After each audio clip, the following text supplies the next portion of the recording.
ready to get to know the Andrew Morris Band? Today, we're meeting with the band themselves. Whether you're here because you haven't heard of them or if you're already a fan, this episode is packed with insights that will leave you inspired and informed. So let's get started. For today's musical guest, we're joined by the band's namesake, Andrew Morris, lead vocals, and Renee Rivera, the band's drummer. Hello, thank you so much for joining us today. I'm so excited to be talking to you today, the Andrew Morris Band. How's it going, Renee? How you doing today? I'm good. Still waking up, but I'm good. Haven't had a coffee yet. Andrew, how's it going? Good. I just had a big breakfast, so I'm ready for the day. Awesome. Well, I'm glad you're ready. I'm so excited to find out more about the Andrew Morris Band as we anticipate your big performance coming up here in February. Now, if we can just jump right into it. Andrew, I wanted to know a little bit more about your upbringing, specifically in Jacksonville, and a little bit about your family's musical preferences and how that shaped your love for music. Yeah. So I was born in Jacksonville. I grew up there. My granddad was a big influence on me. He was big into George Jones. So that really rubbed off on me a lot. And my dad, he was really into rock. So kind of a conflicting genres there. And I kind of grew up liking both, but really gravitated to the George Jones stuff. So that really rubbed off on me in my childhood. And growing up, it kind of expanded into a lot of the outlaw country, Waylon, Merle Haggard, probably my favorite. But yeah, stuff like that. Classics for sure. Mm-hmm. For you, Renee, what are some of your personal music influences and how would you say that they kind of complement the vision of the band as a whole? Definitely, much to the chagrin of the boss man, but he knows this.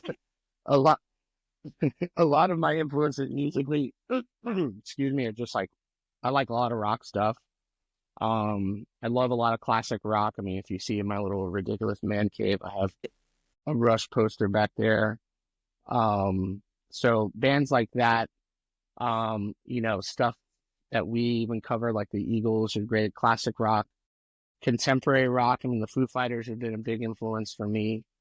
But then I also like jazz, and that's kind of how I kind of got started with the temptation-ish of like getting in the country, because you play those shuffles, and I'm like, oh, that's kind of like the poor man's jazz, if you will.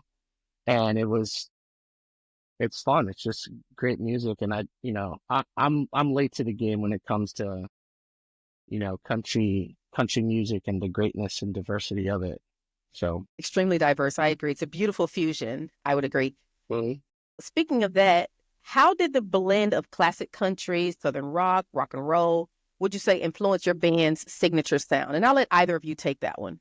I don't know. Like he mentioned the Eagles. I'm a big Eagles fan. And to me, they've always kind of been country. But I don't know. It kind of goes together in my head. I do like them both. And even some of the classic stuff will do it. It'll come out a little rock and roll sometimes. But it all goes together, I think. Renee, what are your thoughts? yeah, I think I think as the genre of the music has evolved over time, I definitely think for us, like our favorite time stamp of the style of music or the genre, for lack of a better term, has always been probably like late 90s, early 2000s, Andrew. Mm-hmm. Where, it's capturing the actual musicians playing, those crazy guitar riffs, those drum lines, not too much of the processed, kind of hip hop sounding stuff that's out there today. Not that it's bad, but everyone's got their choice.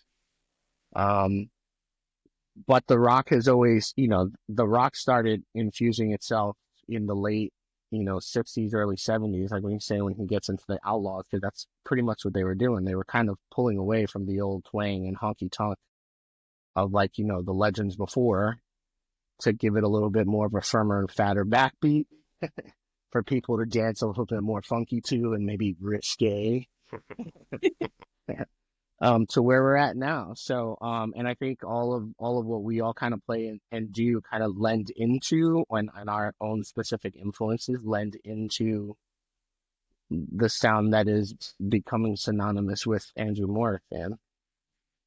can definitely attest to the evolution of country music because I can remember as a little girl, I can remember is the honky tonk, who was the guy? Randy Travis.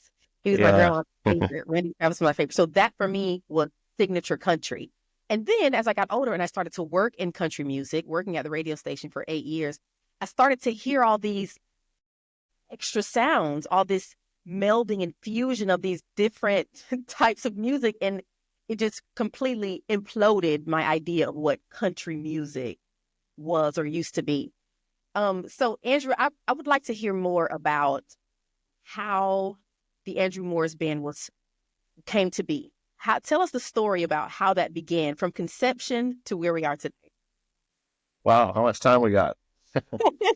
Um, it really is a long story. Started, I was 20, I believe.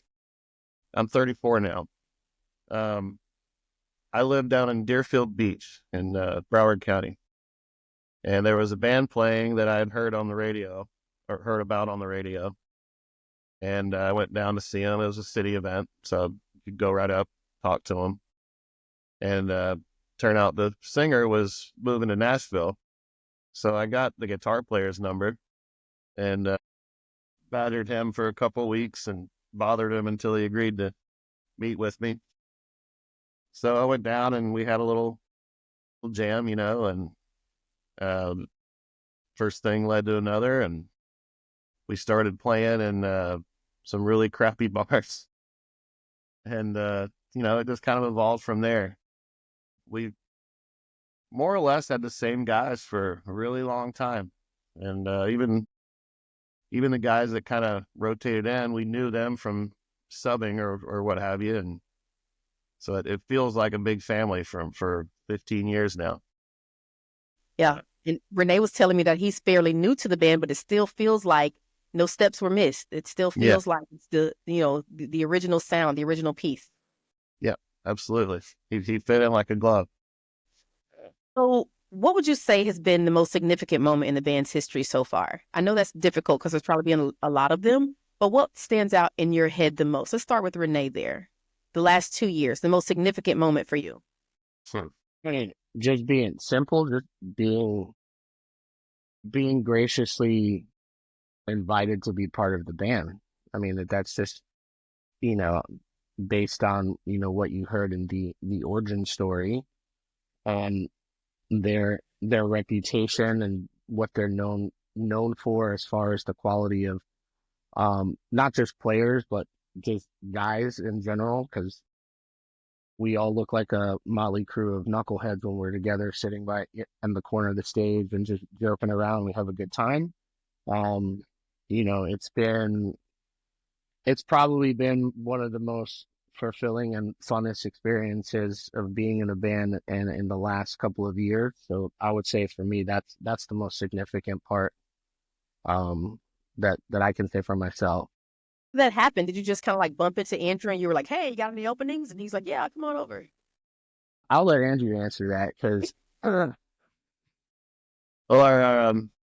our bass player Mike, I don't remember if he had your number or what it was, but we were going through some guys and having a hard time finding somebody. Mike said, "Hey, how about this guy? He played with another band around here for a long time." And I had known him a little bit from going in to see the other band play every now and then. So he gave him a call. He came out, and I think the first night he played with us, we were really happy with it. So Rest is history. I love it. pretty much. Hey, what were you playing at the time? Were you playing a specific instrument? who, me? No, I was playing drums, and I just the Mike, just like you said, he reached out to me, and it was, you get like that random number where you don't know what it is. You're like, who the hell is this? I'm like, I ain't answering this real quick, but he sent me a text. Excuse me, and then we were just kind of conversing for about a couple hours, and I was just like, well, send me a set list or at least a collection of whatever songs that you have. And they did. And he was up front. He was like, "Hey, there's no rehearsal, but we'll figure like, maybe a small gig or something to either get you on or meet up together so we could run through, whatnot." And, that was the end of it. And then I think Andrew called me or something like that just to kind of get my take on it or whatnot. And then, oh, what, 2, 3 weeks went by, and somewhere I was like, "Oh snap, I should probably start listening to these tunes." um, so I did, and then I'm a school teacher. It's my daytime hustle, so it's like I was torturing my kids. I'll be like, "All right, we're listening to country music for like every day, the whole set list." And then you get the one kid be like, "Can we hear something?" And it's like, "No, close your mouth and finish your work. I'm busy." Um, and then yeah, they threw me in the fire, and then we started playing. And the funny thing is when we got to the gig, the first song, and I don't even know what the title of the song was, to be honest with you, No clue. Andrew.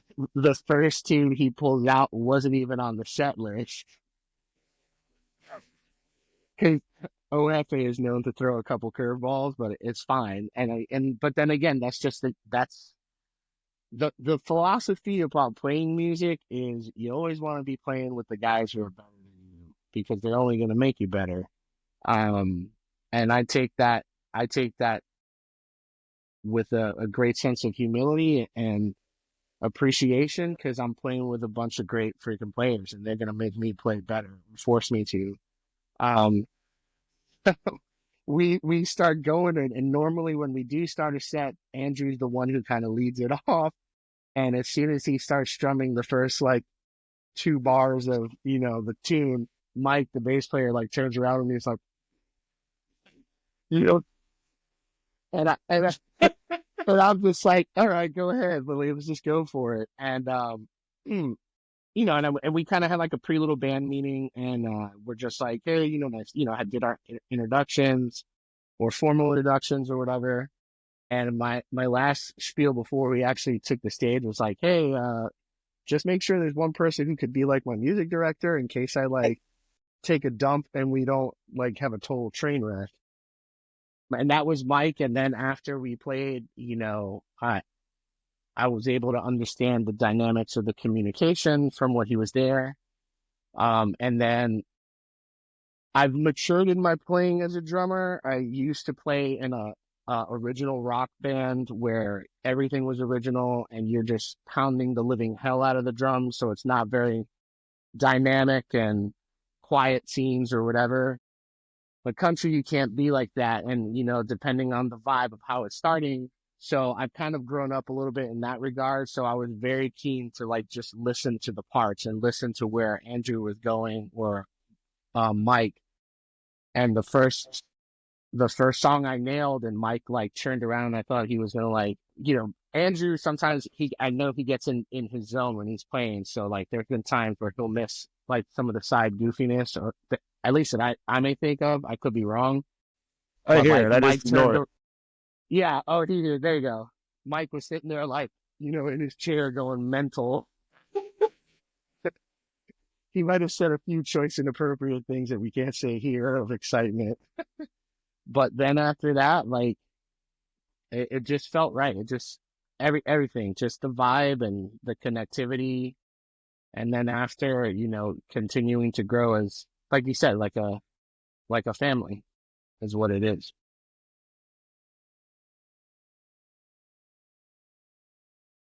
So this kind of goes into the next question that I was going to ask.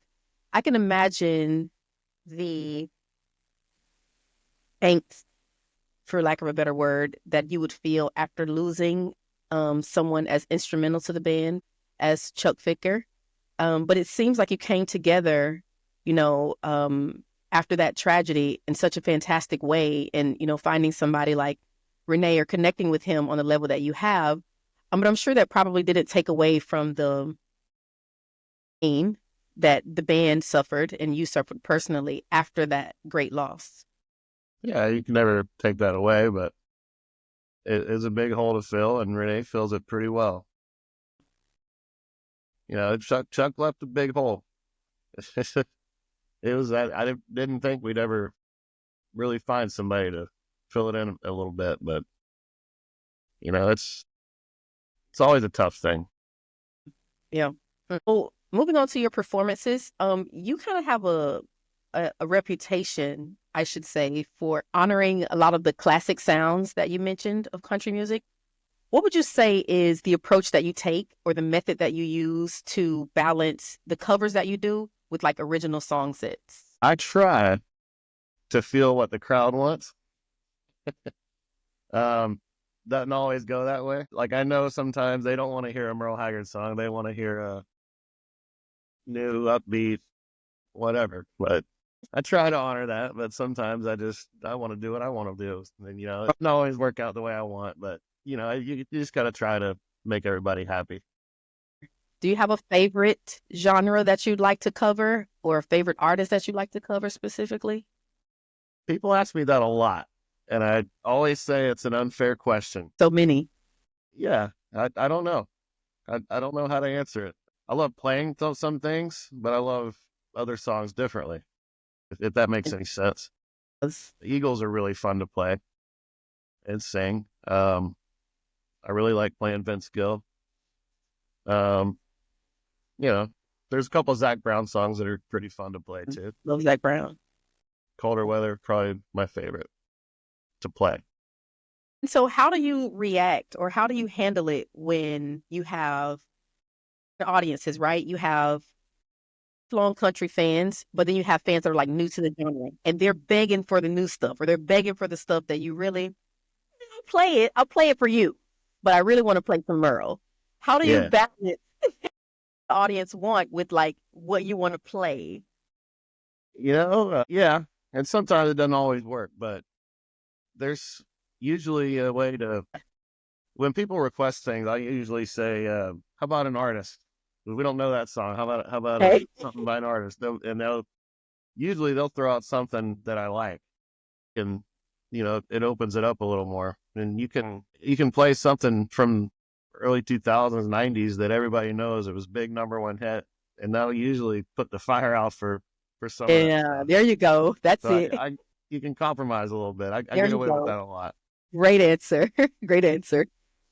Hey, I'd like to direct this one to you. Can you talk about what's been your favorite in the past 2 years, your favorite and most memorable live performance, and what made it the best? I think for me, and Andrew could probably attest to the same was just like a month after joining the band, we played the 103.1 Rib Roundup, and like we had, and it was hosted or done over at the what they changed the freaking name every like over I think 10 years. I think Amphitheater, Cruzan Amphitheater, the Chumbawamba Amphitheater, wherever the hell they want to call it, whoever. Anyway, it's the main concert hub for all the big artists or whatnot. And we were playing on one of the sponsor stages. And again, I was only maybe a month into the whole thing, and I was just like, if we're gonna make a mark, this is what we're gonna do. And we had, it's not to talk smack about how good we are, but I mean we're good. So there was That's just the fact. It's just the fact. I mean, it's just, No. here's what it is. I'm humble about it to a degree, but I mean, so I'm not right now. And we had, we had that whole freaking, venue, like right there in the middle of the, cause they set the stage up like, on the ends of like the concessions and like all the stuff. But we had that joint like packed from front of the stage all the way to the back, like towards the entrances. And they weren't just people like refilling beers and acting a fool. They were partying and dancing with what we were playing. And it was like, holy junk. Like, this is awesome. Like, this is what it's about. And this is what we thrive on. Just to see that at least the audience acknowledging and appreciating and having fun with it, So yeah, that to me is probably the most significant memory that I've got so far. That was a really fun day. And then we had to put all that adrenaline away and pack up and go down the road and play a boring gig after that. That was a triple hitter day that day. Oh, it was, yeah. We had a gig like early in the morning down in Deerfield, so his original hometown. Yeah, I think early, like around noon or something. Yes. So we all hot-tailed it down to Deerfield. And as soon as we finished our set, it's like, okay, see you guys over at the amphitheater. So we go flying all the way back up to West Palm Beach, kind of get through the security and craziness for the load in. Andrew and I were the first ones there. We set everything up. As soon as we get done, we had another like private event that we had to go play. So it was just like, bye. So like my wife and my kid was there, and I was like, gotta go. See you. Love you. So they just stayed and like wild out for the rest of the festival. It was like, it was funny. Imagine like a boring gig. That sounds like an oxymoron. Like, is it just the crowd just wasn't responding? It was well, how to say it nicely. The gig was a private thing, but like an older crowd. Not that it was like, maybe boring's not more mellow. It was the opposite of what we had just done. Yeah, you're just getting off the high of like thousands of people freaking screaming and like just going nuts, and having a good time. And like the cool thing too, and Andrew can attest to this, that was like mad dope, was that we were, I think, only slated for what, 30-minute like breaks is what they had for each band. And we had like rocked it so well, and people were like, yo, don't get them off the stage. So they gave us like another 20 minutes. So we were on for close to a full hour. So it was again another testament of like the caliber of musicianship and skill that Andrew and the guys bring to the table. And we had a great time. But then you're all like adrenaline, like, oh, dude, you see that? Like, that was dope. And you're like, let's go play for Grandma and Grandpa. Yeah, pretty much. Some time to read. Yeah. Get it. So, do you both write music, by the way? I did. You're writing your original music that you write.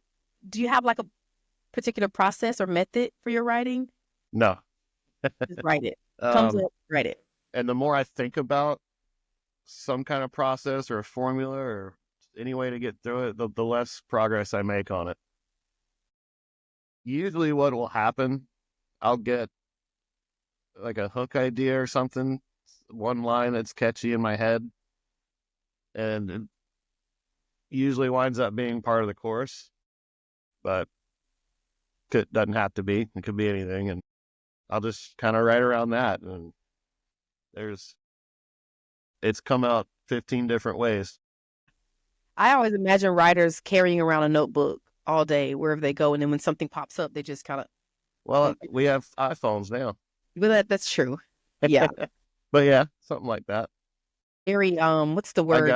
I got a recorder full of dumb ideas that I sung into my phone while driving. Will one day be beautiful music for all of us. So keep going. They sound terrible right now. So, and that's interesting too, because I would like to hear more about the process when you are creating new music together. What's that collaboration process as a band? Usually we'll just play something and then everybody kind of puts their own heart into it. And you play it 15, 20 times, it starts to come together and be a cohesive unit. Maybe decide sometimes, I don't really like that, or I like let's change that. Yeah, but you usually just ironing it out and playing it over and over. It'll kind of make itself into something. That's probably the most efficient way we could probably do it. And I think you gotta like it.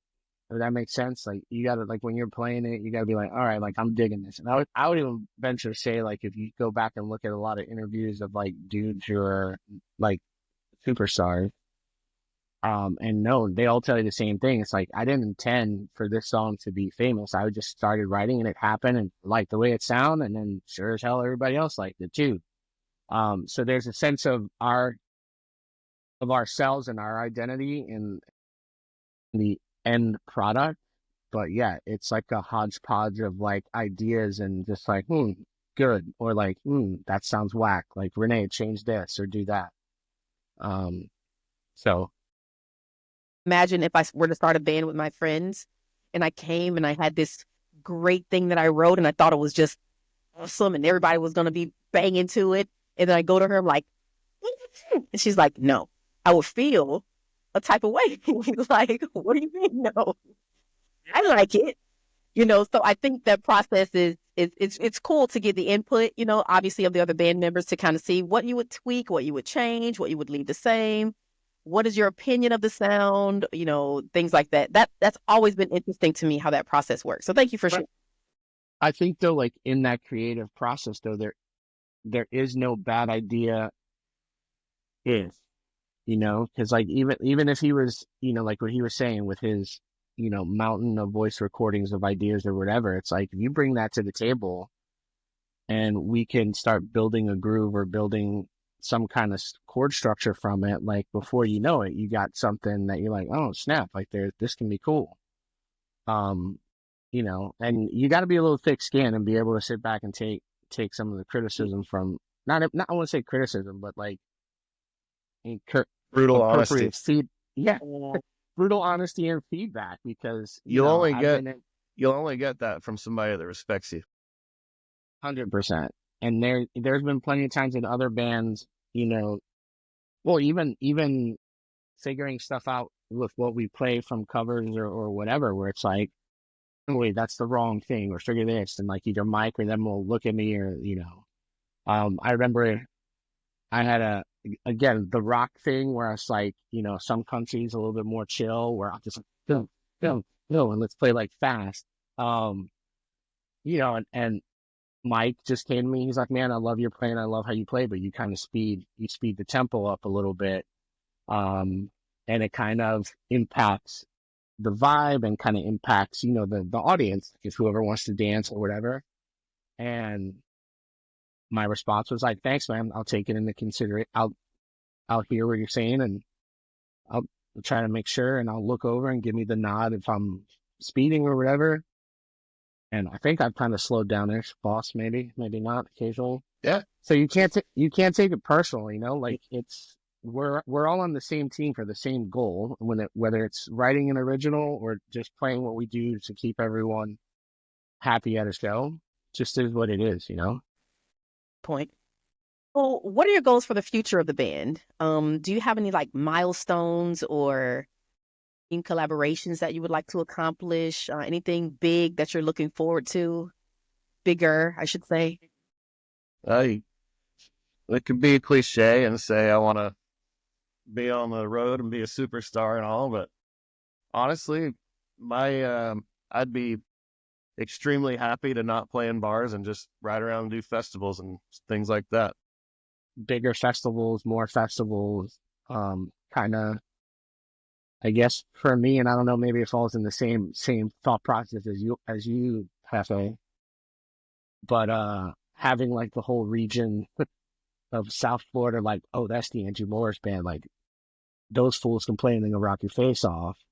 And I think like for me, maybe same for Andrew. It's like I would love to start venturing into producing more of the original concepts that he has. And he's got a couple that I think we've talked about revisiting. Mm-hmm. Hopefully we do. And then getting that sucker out on the airwaves somewhere through whatever back channels we need to, or just be like, hey, buddy, remember this time you owe me? Get this on the friggin' radio. Cash in that thing. Just to see what happens, man, because I think it's fun. Like, the creative process of writing your own music is totally different than, playing a cover. And it's a different challenge. It's, because, I can only speak from the drummer side of it, from the rhythm side, it could be like, oh, we're going to play this at this tempo, or then you just throw me a total curveball. And I'm like, I've never even freaking heard that. How do you even count that crap? So, I enjoy that challenge and that component of it. What do you each see for the evolution of the band?